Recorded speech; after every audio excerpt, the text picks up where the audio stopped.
on enjoying all this broadcast. Tomato maka na share button.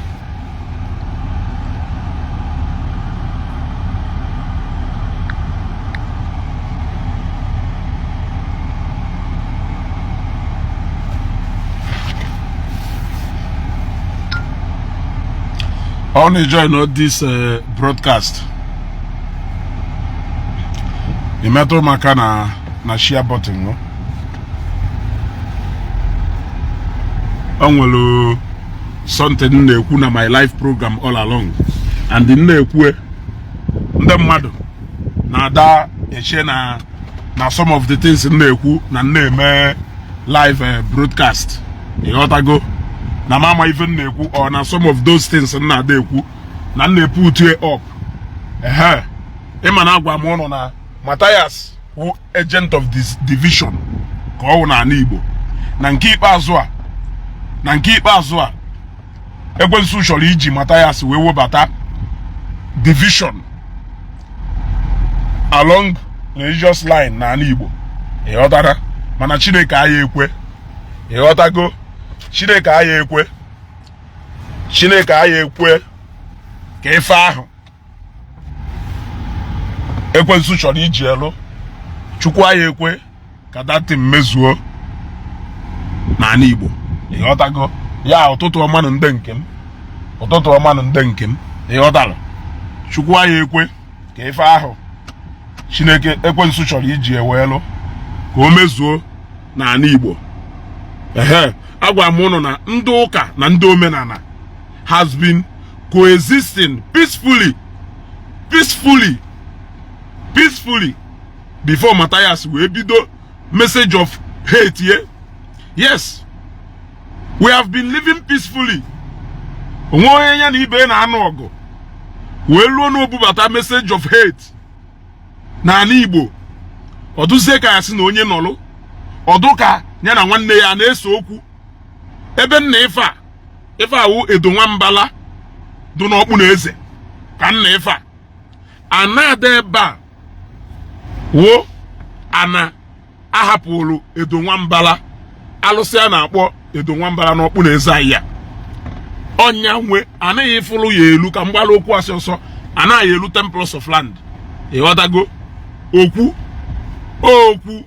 alụsị adụ na okwu ebe a, that is edo nwambala.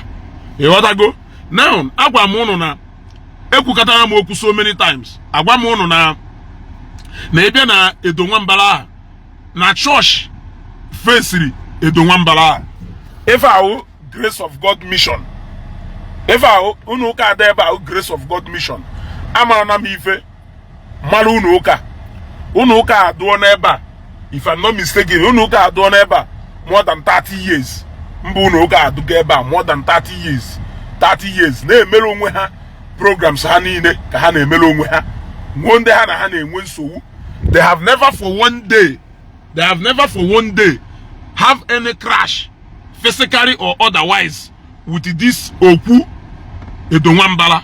If I warfare edo nwambala, ịghọtago ụzọ balụ na-etu a iwe batazie na ebe dị okwu edo nwamba efuru ime ebe a then n'ezie ime okwu edo a properly efuru ya ebe a kịta wee ebe alụsị edo nwambala adụ. Ebe a kịta ya efuru wee ebe alụsị edo nwambala adụ. Mma like ka ngosi unu ife na-ekwu ọfụma. Eziokwu na kamera ma mom ife na-eme, but I manage achọ m use the other phone wee mee live broadcast maka na-eme call ya abata and call ya abata ọ ya mebisiri m ife na-eme. Ịghọtago? Ife awụ ime mbụbọ ka nna anakpụ. Ife awụ okwu edo nwambala dị ife a. Ịghọtago? Ife awụ edo nwambala n'ime ebe ni ka alụsị edo nwambala adụ. Ịghọtago? Ka unu wee fụ na onwe onye ya na-eso okwu na-eye ife awụkwa alụsị edo a. Ife awụ ọfịa edo a. Ịghọtago? Ife awụ ọfịa edo a. Ka unu wee fụ na onwe onye ya na ibe na-eso okwu. Ịghọtana? even a gata ofie da from side there awaluzo if ebe Pastor David Ibi, which is onye nwe Chapel of God's Intervention. You know that go? Chapel of God's Intervention. The church in Nagwageba. If I have grace of God mission. If I have grace of God mission. This is grace of God mission. If I have grace of God mission. Church no geba over 30 years. Over 30 years ka church no go leba. Na ko ka ha na eme ife ni ha na eme. Opposite, direct opposite Edonwambara. Alụsị a na ọdụkọ ikwu eziokwu na eze a alụsị a na ọdụkọ okwu ma ọ wụrụ ndị na-akọwara anyị ife okwu alụsị a na ọdụkọ okwu na ọfịa ye ma ife wa alụsị nwere ụdị nnukwu ọfịa Edonwambara ma ife wa alụsị nwere ụdị nnukwu ọfịa dị na nke ebe a ịghọtago nke a were ebe dị alụsị dị proper ife a wee ebe alụsị a dị proper mana activities ọ na-eme n'ime okwu eda Edonwambara enweboho one day to the best of my knowledge mfugolu kahana nde pastor na Grace of God mission crash goal for one day. The same thing with Ndoka na-emele onwe ha activities ha ịghọtago Ndoka na-emele onwe ha activities ha nde nọkwa na Edonwambara na-emele onwe ha activities ha. So that is what I mean each time na N'ụka na Omenala has been coexisting peacefully without any problem. Matthias Nokata see from nowhere bulo funkanka agenda bunatala ayi umunne na umunne na anusi ogo umunne na umunne ana bamba mba ha na aba ọha na ka mmadụ na ibe na azọ ọhọ nwunye mmadụ ka abịa nalụ onwe onye zuru ohi onwe onye nalụghị ife n'ike ịghọtago onwe onye nalụghị ife n'ike nọ na mbago na onye ahụ na-aba awụ na kedu ife a na-akpọ na mụ ji aka m take a decision chukwu m chọrọ ikpelu iwere aka ahụ take a decision chukwu ị chọrọ ikpelu ohofu nneji mụ na yo ahụ m nwa yo ahụ nwanne yo ahụ m ọgọ yo ahụ m nna ya ochie ịhụ nwa di ya na m aha m anụ nwanne yo iwe nọlụbeghị wee decide ya no chukwu nke ahụ ngụ nwa chọrọ ikpe ka mụ nwa ya ekpelelele by fire by force. By fire by force. You want to go? You decide ya no Chineke ahụ ị chọrọ ikpelu. No nya ka m ekpelu. By fire by force. Na me nwe any decision. He decide Chineke nke mụ nwa chọrọ ikpelu. O ife Matthias wotala anyị na Igbo. Onya we vai na arịa na nke ikpeazụ a. Now, let me tell you people a brief history of how Book and the Haram si wee bido n'ugwu Hausa. Because o nwere ike ụfọdụ ụmụnne anyị ịma na loss of memory ịghọtara. And before me kwuo ye ọkwa ma this loss of memory ụfọdụ ndị a na art ife omenala bụ ụzọ eziokwu a ndị adịbela ahụ na ha pụtara i defend our culture and tradition. Ndị okwu asị, that is what I call them. Ndị okwu asị. Kere afa this lady kpọrọ onwe ya kere ife kpọrọ onwe ka afa that lady dị ọcha o ife anị ka ọgụnụ kere ife kpọrọ afa mbụ that lady melu post yesterday wee sị na since na ọfụ boho any native doctor mmadụ kọrọ ọnụ ọ mmadụ question power that native doctor wee je kpọrọ mmadụ police wee je na comment section wee gwe n'ọdụ ka ị na-enwe loss of memory. Because him and agwa m ọnụ ife a lot of people na like ime ife dị n'ala. Thank you very much Doris. Ife dị n'ala agwa m ọnụ ife some people na like ime ewu ife ịma na-eme egwu ọ ya adụghị mma emena ya onye ọzọ. Ife ịma na-eme egwu ọ ya adụghị mma emena ya onye ọzọ. Yes, dunu m chetara that lady oge ọ na eme program okwu asị afụbụ onye nya afụbụ onye that lady oh just na ọbụla onye ọhụrụ na-ebe na from somewhere he respond to him or her ọ bụrụ ife mpụta n'ihu akwụkwọ ya bịa mee ịghọtago ife mpụta n'ihu akwụkwọ ya bịa mee abụlọ. That is why ihe eji afụ ma o nwere some issues na-eme ọ pụta n'ihu akwụkwọ mata ya ọnụ esti kem tule na ebe ahụ nkwụ na ịghọtago Kelu di asiosha de ifa. Kelu di which kind of lie de ifa? Eh?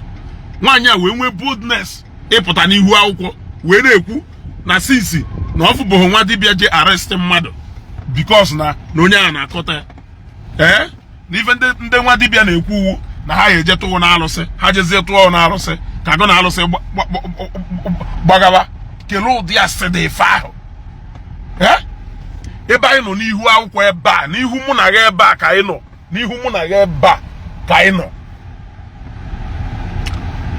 Eze Obi wee je kpuru jee park wee kpochie n'ihu mụ na gị ka anyị nọ hia Eze Obi wee je kpuru jee park wee kpochie ye ife dị naanị ọ na ọ bata bụ Facebook den ife dị naanị ọ na ọ bata bụ Facebook mgbe ife amerụ ana m ajụ na ajụjụ ọ bata bụ Facebook mgbe distin merụ mgbe ife dị naanị kere ụdị ukwu asị ndị a ya adatụwu onwe ha ukwu asị otu mkpụrụ eziokwu adụghị ha n'ọnụ unu efiri unu ọbaghị okwu asị ka unu nwere ike iji wee achieve ife nchọrọ achieve. The answer is no. Now a brief history of how book and the harams wee bido n'ugwu Hausa ka ọ ya ụfọdụ ụmụnne anyị unu na-asọpọtụ kwọ ife ọjọọ ka unu mmadụ ka unu si asọpọtụ maka mgbe ife ahụ unu na-achọ ya gbadata mgbe ife ahụ unu na-ezowe mgbe alụ ahụ unu na-ezuwe ya emechaa wee bịa into actualization unu asịkwo na unu amahọ na efa wife unu na-akwado. Yes, even Matthias nwere mgbe a native doctor challenge you spiritually. Yes, Obiamaka Okoli Obiamaka Okoli bụ si na peji apụọ jee na peji ebe ahịa unu luo una na-akọ tu na-akọ fụsịrịma o nwere ike ọwụrụ so ụdị kọntentị ya ka ị na-alaiki ịghọtago o nwere ike ọwụrụ so ụdị kọntentị ya ka ị na-alaiki sikwa na peji apụọ jee na that peji ebe na-eme unu luo una na-ekwugheri ụfọdụ n'ime unu wu nkwugheri ọ na-eme mpụtafụ ụmụ nwaanyị na-associate onwe ha with ụfọdụ nkwugheri a ifelu na-eme because ama na nwe sisters. I can't imagine my sister ịpụta n'ihu akwụkwọ si na ọ na-identify with nonsense ya Matthias na-eme n'ihu akwụkwọ. I can't imagine my sister. I can't imagine my sister. Nwanne m nwoke na-eme enwe m ike neghara ya anya mana nwaanyị nwata nwaanyị nwanne m nwaanyị na-eme a very shameful attitude ka ọ less na nne gị uwe eze nwaanyị nna wuru dibịa odoma anya na ife ahụ na ntọ na amụ elego ịghọtago odoma anya na ife ahụ na ntọ na amụ elego oge ndị Hausa bidolu this thing ha na-eme daje n'ala ugwu Hausa taa destroy ugwu Hausa ha bidolie they started with the church or Islam ka ha na-ekpe ha bido meye ọdụkọ ọgụ between Islam and Christians ha merie ọdụka ya sị na ọgụdụ between Christians and the Islams. Now ha wolie naba better should be my Isaiah. Thank you very much. Ha wolie naba gasị n'ụlọ ụka je na-agba ụlọ ụka ọkụ na-egbusisi Christians. Ndị Hausa na-enwe aṅụrị mgbe ahụ dewe ahụ na ife a na-eme not for their own good. Apụta n'ụlọ ụka atụ ụlọ ụka ọkụ afọ onye pụtara okwu Chukwu etie ya ife ụfọdụ egbuo ya egbuo ha na-eme ihe ọ na-atọfa ha na-eme ihe ọ na-atọfa o wee dugido wee ruo mgbe ọ ya elu o wee pụta onye elu wee pụta onye ana Boko Haram agenda wee spread dizie from Idemel to their anger to the church ha wee take ikwe to the mosque. Now fana agba unu in fact it got to even a time ebe ha wopusiri anya n'ife gbasara church faces mosque. So na mosque webe ha na-ejezi atụ ogbunigwe ha. So na mosque webe ha na-ebuzi agha ha wele eje. Ha megide ife see from mosque extend there to even communities. Ha bido konkaba communities. Ha bido gbadisibu na akwụkwọ. Oh, it got to a point na na desi eje na obodo nwe ka o si wedo close to Meduguri or Zamfara, for instance. Eje mepe refugee camp. Ụfọdụ n'ime ha bido bibe na refugee camp. Ha wefu ka ife ha mele onwe ha. Ụmụ ha jedebe school. Because na a na-atụ egwu na a nọrọ na school etu a abịa tie ogbunigwe ebe ahụ. O wee wuri ife ndị mmadụ ji aka ha wee metala onwe ha. Ọkwa nya ka Matthias chọrọ ibido n'ala Igbo. Ka ọkụkọsịa ndị Christians na ndị omenala isi ọnụ ọzọ eweri egbusiwe onwe ha. Ụfọdụ ụmụ ofeke anyị na-agwa ebuzi n'ife a n'isi na ihe egbu mmadụ. Etu nsi eme okpukperechi m na etu isi eme okpukperechi gị ọya wụ ofu because na mụ na ya aha ofu. Amaghị what I stand for, amaghị what I represent, amaghị what you stand for, amaghị what you represent. Ịghọtago? Ọzọ kịta ndị ụka na ndị omenala ebido gbusiwe onwe ha, and ọka a lot of ụmụnne anyị ndị omenala n'isi, because this was nnachi drop kịta afụbụghị nya n'isi, afụbụghị nya n'ọnụ onye ụka ọwụna. Esi na nna atụ ụga achọ nke ije wetara m onye ụka ọwụna ebe okwugorie ka ije wetara nya, because that is not what we stand for. That is not what we stand for. We may have our individual way I see eme ife. Onwe ndị na-adụ aggressive, onwe ndị na-adụ so whatever thing, but I don't think no nwere onye ụka nwere ike ịpụta sịgo na ndị ụka ya anọkata pụọ ije gbusi ndị mmadụ. It is never part of our agenda. Nweho any church nwere ike support ya n'ụwa. Ebuka Obi nwere ike jekpuo mmadụ kpee gị ikpele gari, but you can't tell me that na uru na Ebuka Obi chọrọ ide egbu mmadụ. Now with the kind of resources and the kind of influence and the kind of power not at his disposal, you can't tell me that no change result to violence silently. No yemenwe. Yes, he can quietly abduct onye ọna ofi ono na-enye nsogbu. He has the resources to abduct onye ọna ofi ono na-enye nsogbu. May if you may off camera ndị mmadụ aya ama onwe the resources. Yes, ụfọdụ do that ruthless enweghị dị ego and the power. Ebuka Obi nwere power ịkpọta like ebe mmadụ 30 or ebe mmadụ 50 or mmadụ 100 do loyal to him. O nwere more than 5 million people do loyal to him that can do anything for him for his sake. Mana nna asị na ọchọ na ya akpọta 50 disperse ya ha proportionally to different angles. Ha na committee the kind of arụ a na-agwa gị ife. He can do that. But that is not what churches stand for. I don't think no way church, unless it's going to a pastor with personal agenda. Or man, if I no name for his personal pocket and his personal gain or his personal idea, and not collectively for the churches. You got to go, and nobody will support him. I can't even support him. I don't think no will any Christian will support such person. Now, nebe nke Matthias jiwe dishe. Anugom n'ihu n'ọnụ a lot of people na-ekwu okwu omenala. Anugom n'ọnụ a lot of them. Na very soon na ha ebido ha fụgo ka Igbo Bible ha mụọ ọkụ. Ha fụgo ka Igbo Bible ha atụ ewuru okwu tetu uwe. Ha fụgo na ha ebido bagara ebe na churches je gbawa churches ọkụ. Anugonya n'ọnụ ha. Ọ bụrụ that monster mmadụ do ka m na-agbalụ na fight since ọ bụrụ nye na ha achọ ibido materialize n'etiti ụmụnne anyị. I clearly showed you a place where a whole nukuto okwu edodo n'okpu na eza. Ịghọtago? Edo Nwambala. Onwe onye ọ na-awụ onye Uruagụ amaghị ebe Edo Nwambala do. Or a very remarkable place n'Uruagụ a. Onye ọ na-ama because na ife ahụ na ọdụ ka edo enya okwu jikọrọ a lot of if not a lot of Uruagụ, if not Uruagụ self. Or do bigger than I even thought. Ịghọtago? Doris, thank you. Ịghọtago? Anọ m n'okwu ahụ, n'okwu edo ahụ. A Christian ka mana Edo Nwambala ahụ n'okpu na eze a. Ifu na onye na-efe edo ahụ pụta ebe ahụ fụm ka nọ na-eme video ahụ. Ọ pụta ebe ahụ si da na ọgwa m nna m bịa were ọjị, ọ nna m bịa tụrụ mmanya. Anyị eto ma na a Christian ka nwụ. And ọwụ na m chọrọ eje ntụrụ mmanya. Ọwụ na m chọrọ eje nwere ọjị taa. Yes, eje nwere ọjị taa. What does it show you? Ụbọchị o ji egbu anụ ebe ahụ. A lot of people na-eje ụka na-eje ebe ahụ egbu anụ si anụ ha ejerie nke ha. Yes, a lot of people na-eme.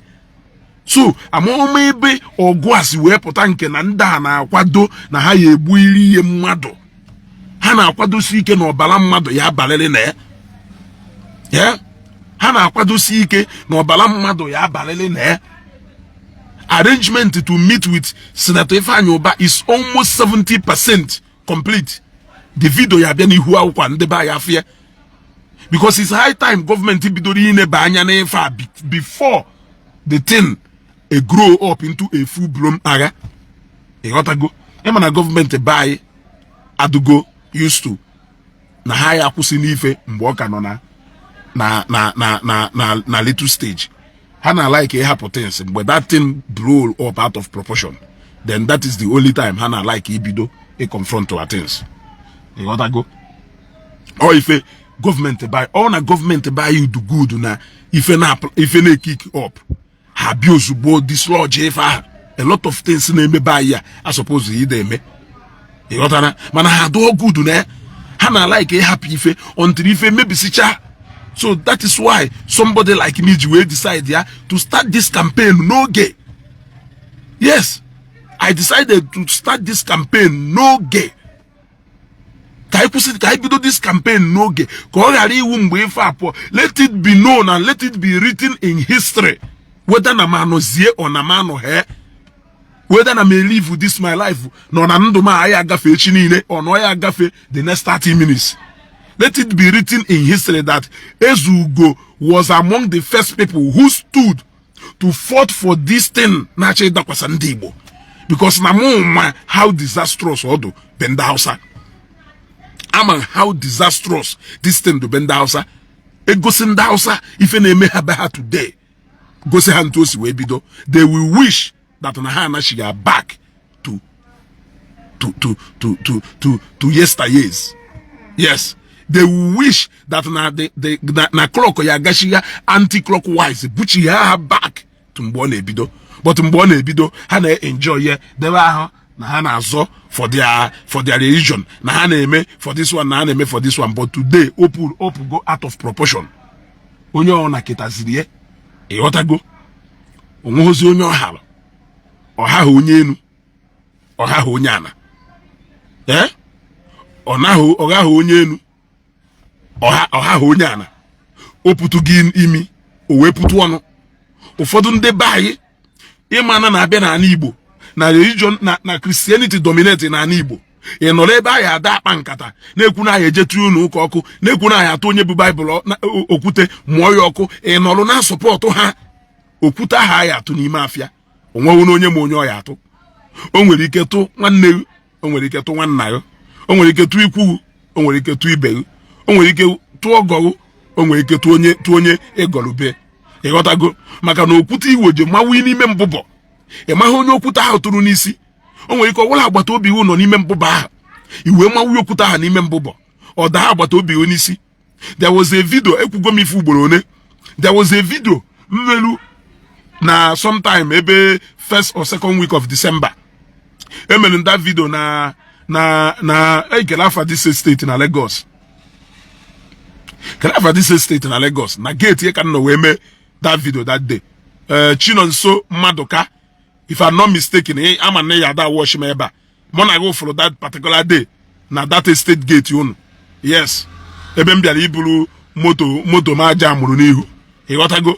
That day, ndị mmadụ je gbarisi Posh Club ọba. He got to go. Je gbarisi Posh ọba. We gbawusia ndị mmadụ, we merisia ndị mmadụ ahụ. I did that video, sympathize there with people who call for peace among Igbos. One day me for abiko akanyo. E got to go. One day me for abiko akanyo. How would not aka? In fact, how would aka? How would aka? When anything madu ne men do worthy of it take the life of another person. Measure that video. Bataloo East. Or one now my cousin on a Posh Club and Emelori ahu ofuma. Yes. Sometimes I can do so busy that time and na kwado wedding that na ma ha bakewe na family group why. Or na ma bag na moba na family group why mepe messages. Mama no merie but abatalugo nwebe mepe family group.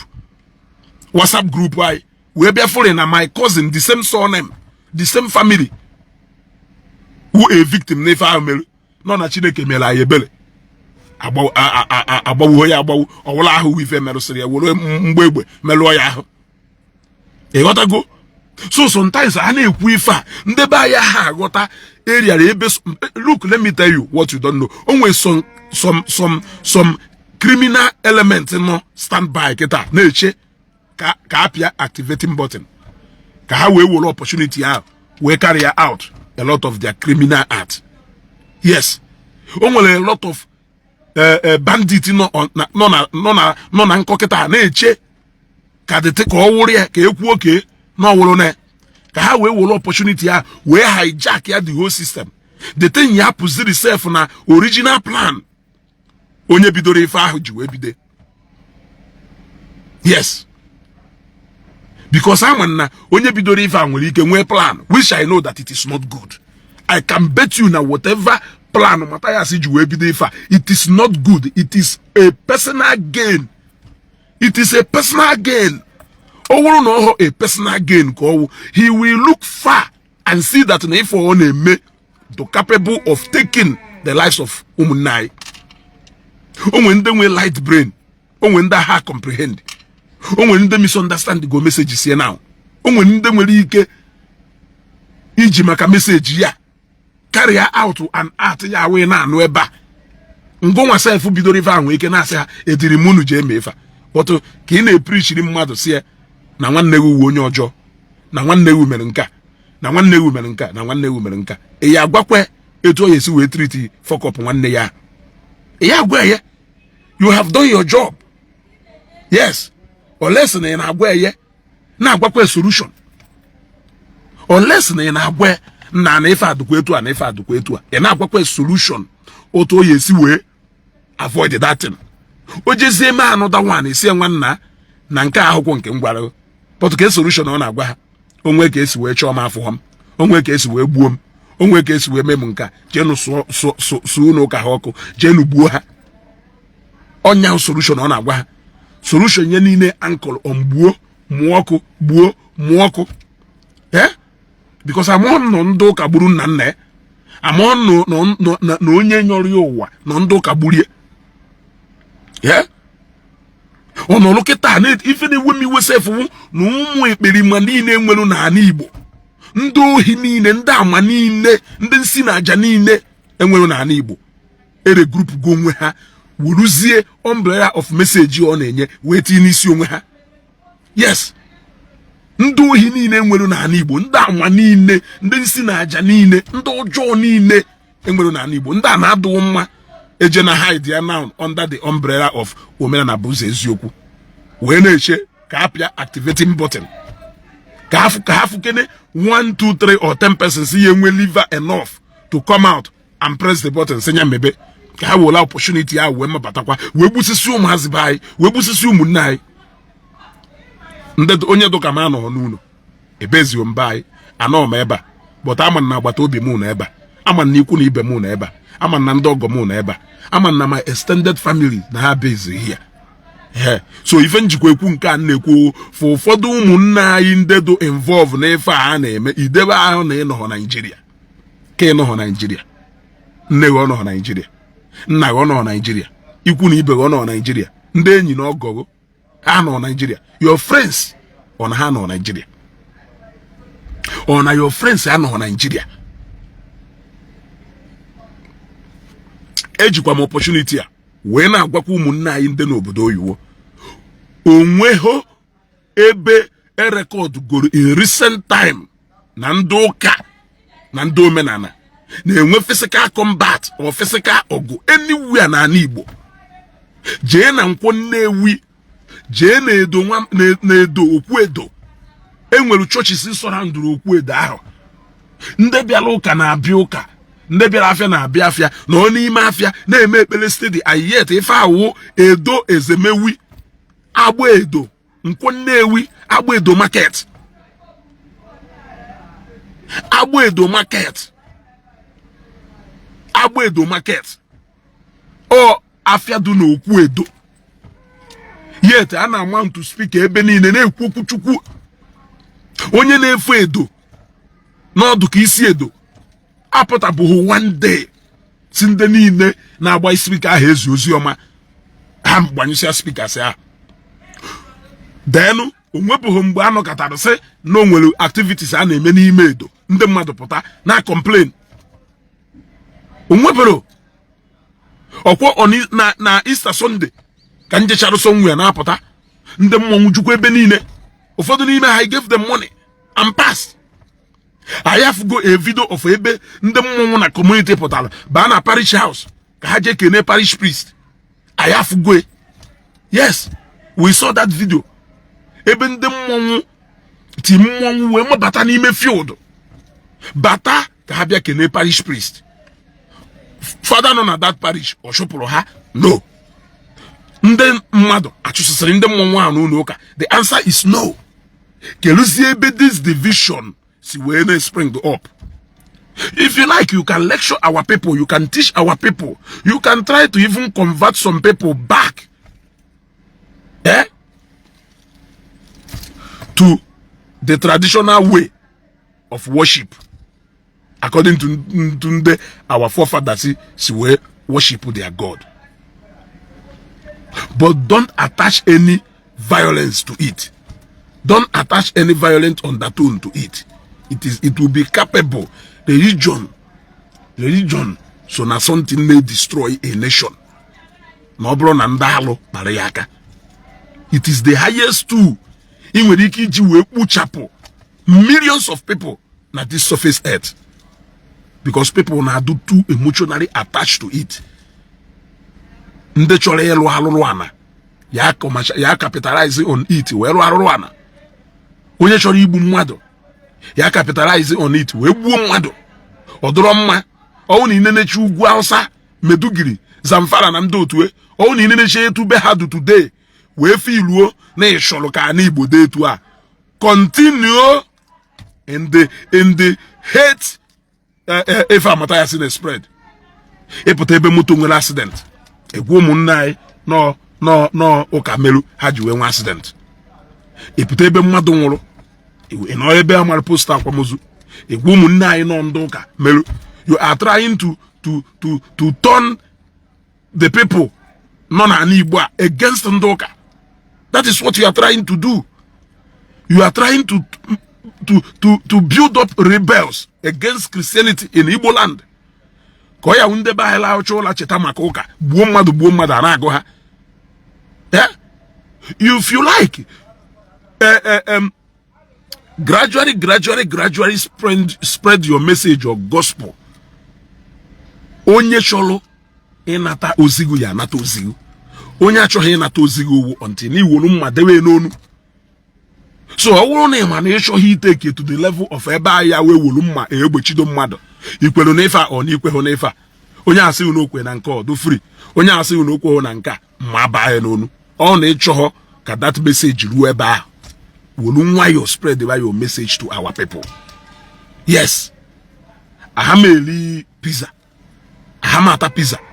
Mana na Zambia, my boys, ne disturb mota pizza na ato don say na ma hata. Ha force mota pizza preach gidolum. Welu one day muno fonye jelu ka njekwa gotari ya pizza. Welu ebe a we force gidom. Nwe si okay. Si gota na mma ka nta anwobele. E we gota that day. Nwe wolu woputa ofu. Chineke meebele no that flavor gota that day. Like ya nwori ta. From that day welu tata ana m akwadokwa je na Debonias je golu pizza. Mana that same flavor nji we bido ita ka nna ata ama ata another one. Efure we wuli ife mmadu ji nwayo we kọwagidolum gbagidom no na atọ ụtọ megide ife we mee m we test ya test cha ya we fu no na atọ ụtọ we soye. Efure ya onwe ife ọzọ a na-ekwu karịrị ife a. Ịghọtago? Onwe ife ọzọ anyị na-epreach karịrị nke a na-ekwu. Ịghọtago? Onwe ife ọzọ a na-ekwu karịrị nke a. Whatever message you need preach it with love. It will digest more or less name no message you should iji egbe na mma we preach in the Bible. unless na chọrọ iji egbe na mma wee force ya down the throat of our people. But ọ bụrụ na ị chọrọ iji egbe na mma, you have to preach that message with love. You have to cover that message with love. Eh? Ọ bụrụ na it is so much pained with the kind of hardship our people now pass through in this country, why can't you engage the government? I posted a video where Bishop Chukwuma was talking to our political class, the ruling class, Southeast politicians. In that Obako, almost all the powerful people in Igbo Land, including captains of industries, none at that particular hall, none at that ground, and he was talking to them without any fear. Without any fear, he was talking to them. He told them every single thing. Only the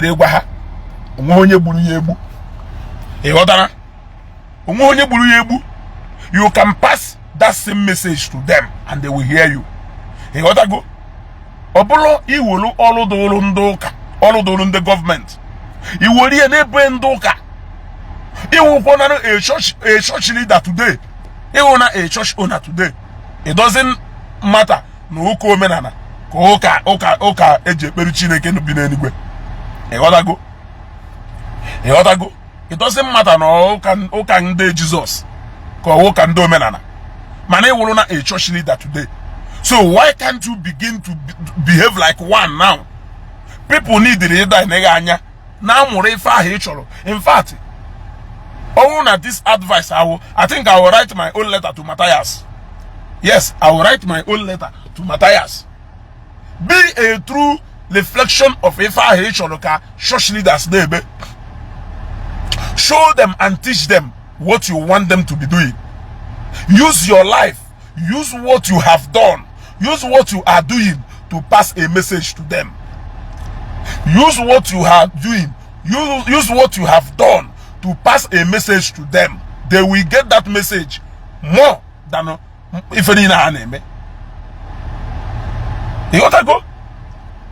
Because ane team ane ticket and them madaya what if ane team until you see mother buy until you see mother buy etirimuno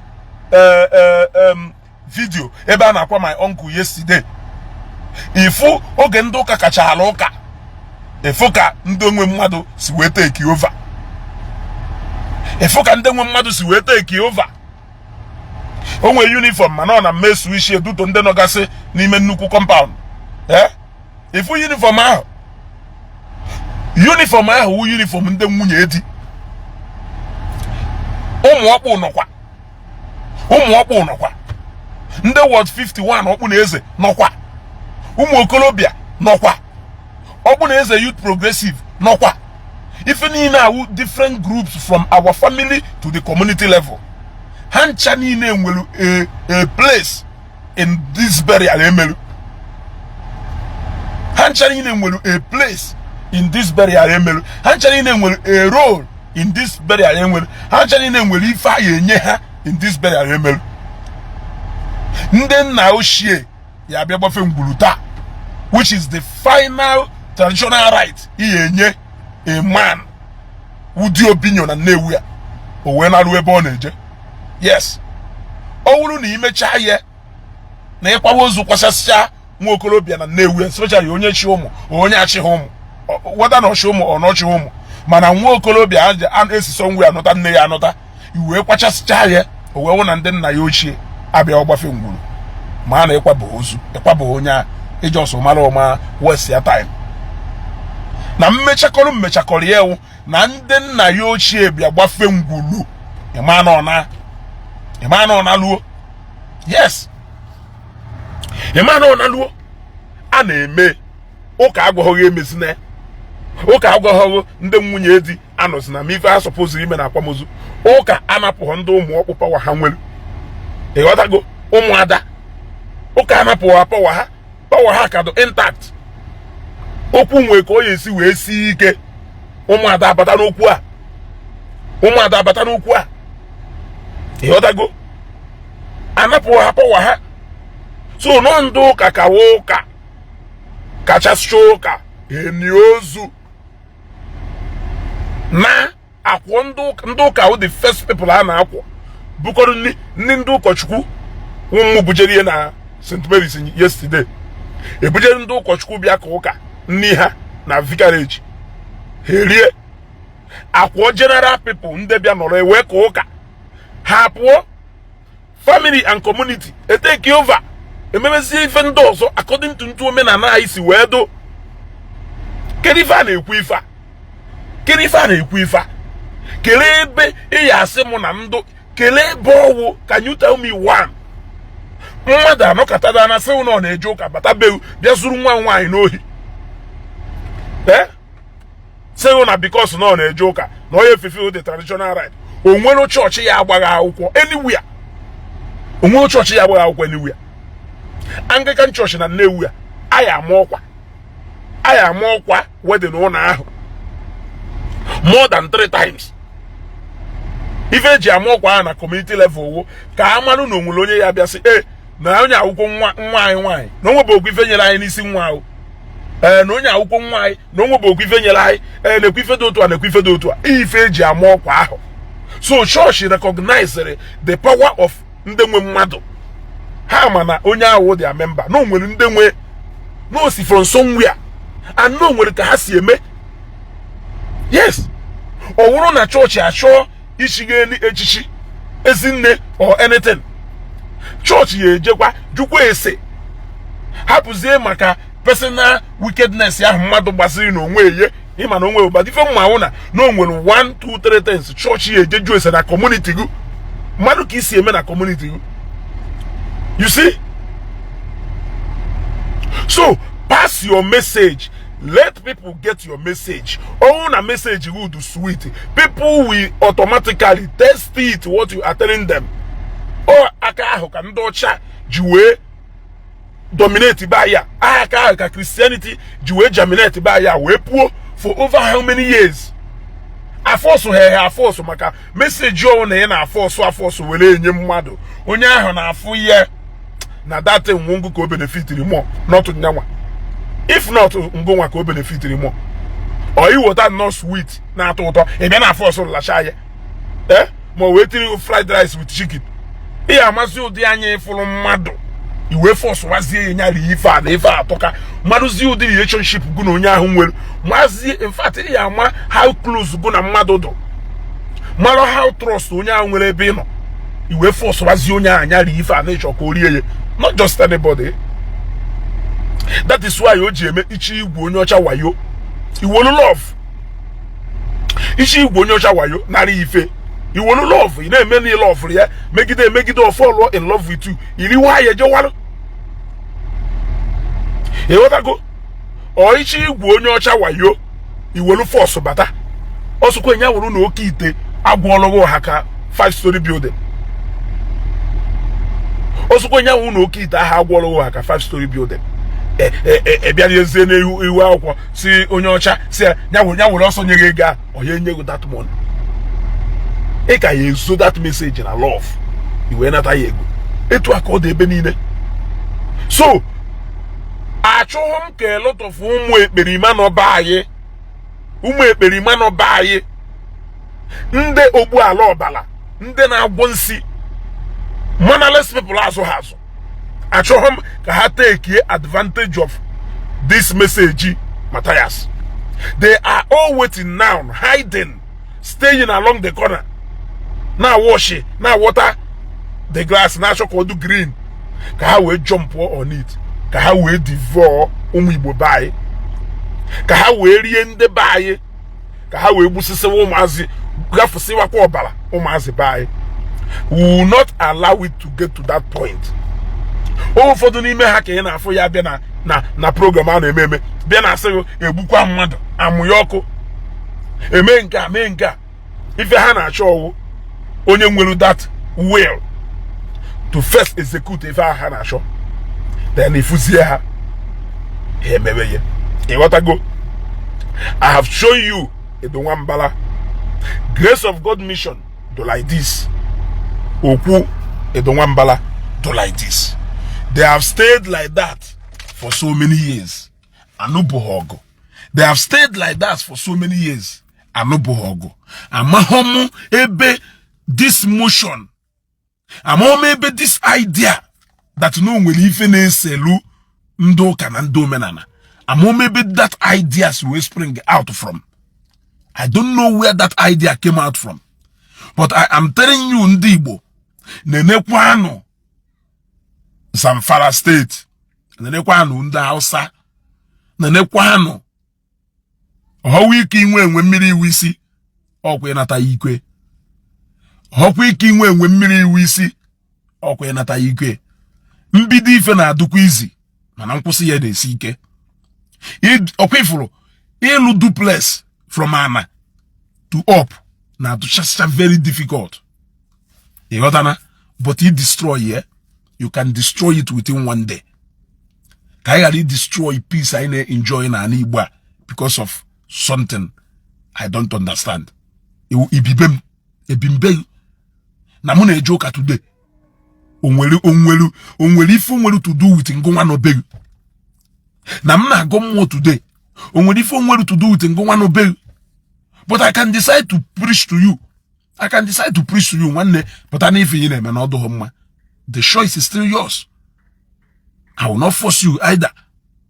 You don't need to force me either. So let us start now. Let it be on history and on record that Ezu go through this thing no tutumbo. And I cried and I shouted and I tried to warn our people. Today,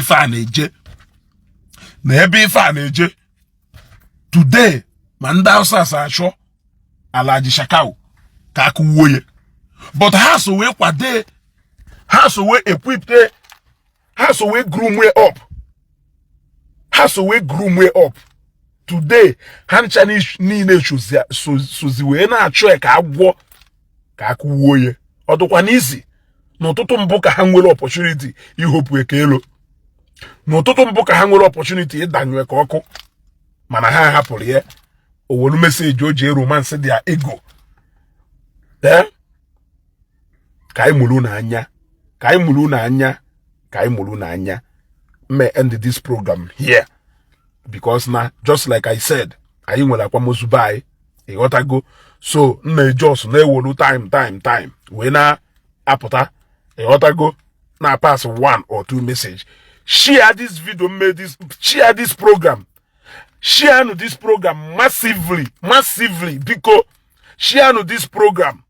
I'm gonna need to share my program before. Please share this program. Can they buy no ye?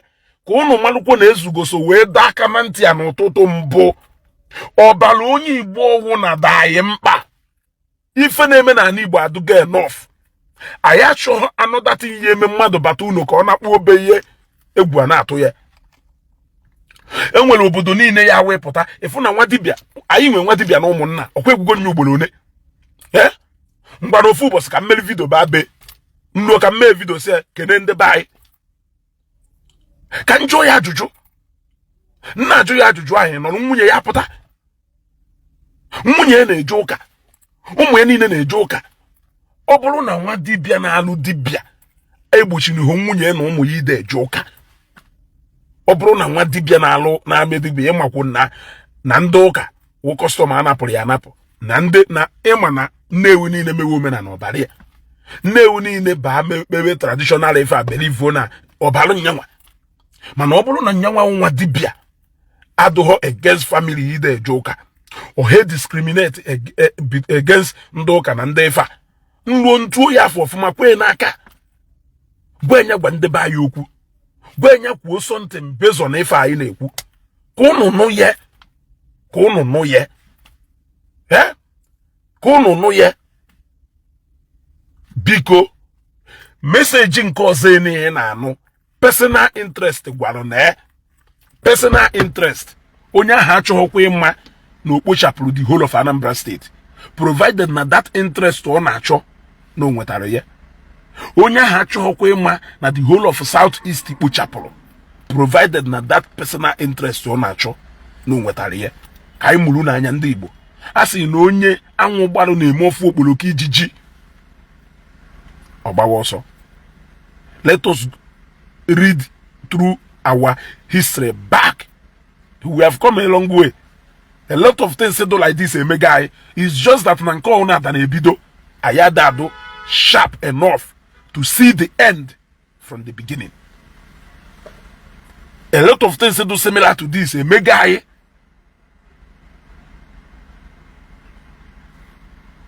Mana sometimes I am a Jew when I say, does it mean Ndi Igbo had learn a lesson? For how long can I da anolo ne ria nu nwaye? Na ria nu nwaye. Share this video. Share this video. Share this video. Atolo malo. Atolo feke. Ofe yisi na ofia. Onye mara aso, nya so na ikwe. Onye amara aso, nya so na ana. Ebe aka mme ndi tata. Ko bosta mala ayi mma. Dalukon.